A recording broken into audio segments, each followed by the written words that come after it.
بسم اللہ الرحمن الرحیم۔ میں ہوں جاوید نصرت، آپ دیکھ رہے ہیں میرا یوٹیوب چینل۔ بات کرنی ہے آج آپ سے ایک اہم موضوع پہ گفتگو ہے کہ ملکی صورتحال کچھ اس طرح کی ہے کہ سیلاب کی وجہ سے جہاں جہاں بھی پانی پہنچا ہے، بارشی پانی، وہاں پہ بہت زیادہ تباہی کا نظارہ دیکھنے میں آیا ہے۔ اور اس سیلاب میں یہ ایک بات ایک مرتبہ پھر دیکھنے کے لیے ملی ہے کہ پاکستانی قوم نے بلا تفریق مذہب اور بلا تفریق علاقہ اور نسل کے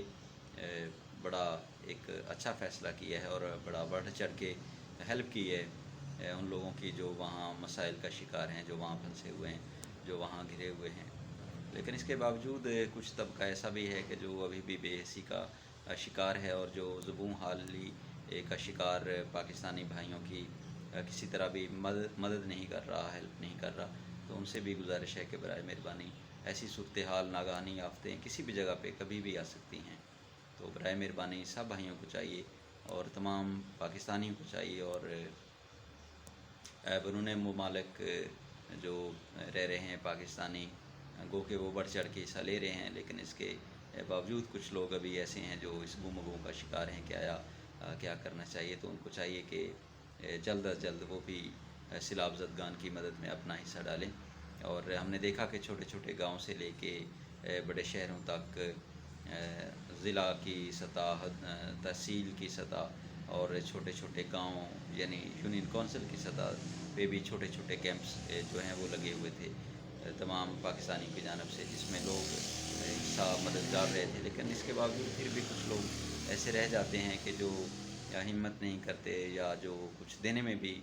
تھوڑا سا شرم محسوس کرتے ہیں۔ تو پلیز ان سے درخواست ہے کہ یہ ایسا مقام نہیں ہے کہ جہاں رکا جائے، ٹھہرا جائے یا سوچا جائے اور اپنے پاکستانی بھائیوں کی مدد نہ کی جائے۔ تو بلا رنگ و نسل اور بلا تفریق کے مذہب کے ہم سب کو بڑھ چڑھ کے اس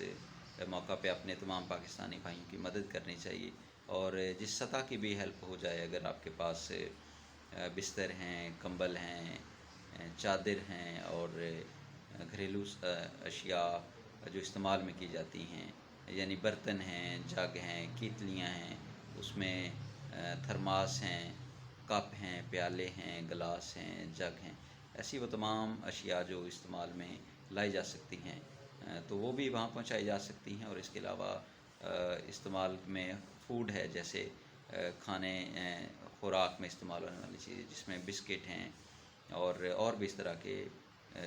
چیزیں ہیں جو جلدی خراب نہیں ہوتی، وہ بھی ان تک پہنچائی جا سکتی ہیں۔ اور اس کے علاوہ رقم جو ہے وہ بھی ان تک پہنچائی جا سکتی ہے ان ذرائع کے ذریعے سے جو کیمپ لگے ہوئے ہیں ہمارے مختلف علاقہ جات میں، وہاں تک یہ تمام رسائی اگر ہو جائے تو امید ہے کہ ہمارے وہ اس مصیبت میں پھنسے ہوئے تمام پاکستانی بھائی جو ہیں وہ بھی اپنی ان سابقہ خوشیوں میں واپس آ سکتے ہیں جو پہلے اپنے گھر میں خوشیاں مناتے تھے، اپنے بیٹوں کے ساتھ، اپنی بیٹیوں کے ساتھ، اپنے بھائیوں کے ساتھ، اپنی بیویوں کے ساتھ اور اپنے والدین کے ساتھ وہ اپنے علاقے میں خوش تھے۔ تو ناگہانی آفت کا شکار ہونے والے ان تمام بھائیوں کے جذبے کو بھی سلام ہے جنہوں نے ہمت نہیں ہاری اور جو اپنے لیے کچھ کرنا چاہتے ہیں، اپنی فیملی کے لیے کرنا چاہتے ہیں، انہوں نے بڑی ہمت کے ساتھ اپنی فیملی کی حفاظت کی ہے، وہ بھی لائق تحسین ہے اور ان سب کو سلام ہے۔ اور افواج پاکستان اور تمام ادارے جو اس کار خیر میں حصہ ڈال رہے ہیں، ان سب کو سلام اور ان سب کو خراج تحسین ہے میری جانب سے اور تمام پاکستانی قوم کی جانب سے۔